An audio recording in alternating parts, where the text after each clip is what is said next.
we're going to try something new here. We're going to have a little conversation with our panelists today. And with me is Amin, a professor at the University of Minnesota, and Mike Kearn, who is with Information Security at Wells Fargo. And we just had a fantastic meeting. I'm going to ask a couple of questions. This is real casual to share with you kind of a little bit of the experience of the meeting. So, guys, thanks again. So let me just ask, Stuxnet. I had never heard of that word. What's Stuxnet? Well, long story short, it's a piece of malware. It's the flavor of the day. The important thing is that it is actually a multi-layered or multi-step attack, unlike some of the malware we may have seen in our younger years, and it specifically targets certain flavors of Siemens control systems. Okay. So and it's unusual because it controls physical equipment. Is that well? And that's a key point, Chris. Spot on. It's very unique because it's one of the first to actually attack that kind of mechanism instead of a Windows operating system or Mac OS 10 or whatever you're running. This not only attacks Windows to gain entry, but will attack that proprietary Siemens system as well. Yeah. Okay, it's a very basically targeted, specific malware designed for types of control system, in particular programmable logic controllers that are used in process control, in manufacturing automation, in utility SCADA system, and it's like a laser-guided, basically, malware going after a particular type of application, a particular type of system. And the sophistication of it, the fact that the different versions of this can learn from each other, can actually help each other in a coordinated way, and the fact that no longer what used to be, it would take days or weeks for malware viruses spread. We have predicted for a long time, for 20 years, that this type of threat is evolving, and it can be spreading in the order of seconds or milliseconds, hundreds of milliseconds is here.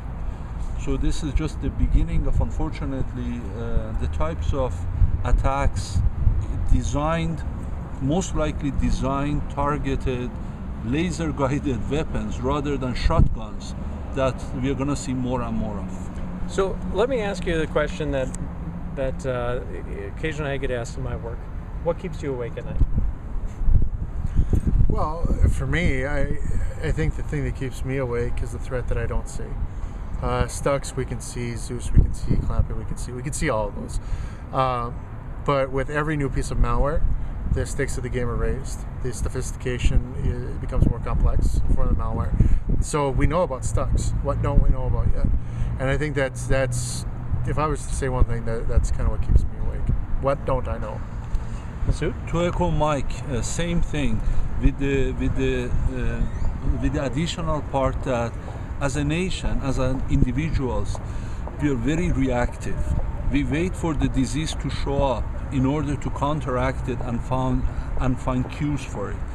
Unfortunately, this mode of either coping with such attacks or always being reactive is not a very productive way. It's not a very safe way. You cannot manage risk too well with that, because by the time you notice it, it has done damage. The question is how much damage has been done, how much business has been lost, or in more extreme cases, what threat does it have to our businesses and to our national security.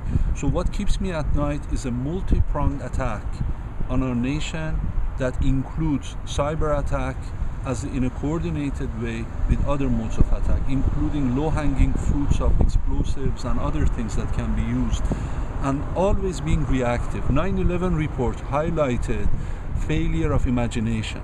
And unfortunately, even now, over 9 years after the tragic events of 9/11, we're still in more of a reactive mode rather than proactive and looking at the kinds of threats. And in a sense, becoming more like, when we think about analogy, we are like elephants fighting against infectious mosquitoes. Elephant has a hard time surviving against those. So we need to have bats, we need to have other animals, lizards, that can really fast, adaptive, proactive way go after the mosquitoes. That's the layers of defense in depth that we need to create in our approach.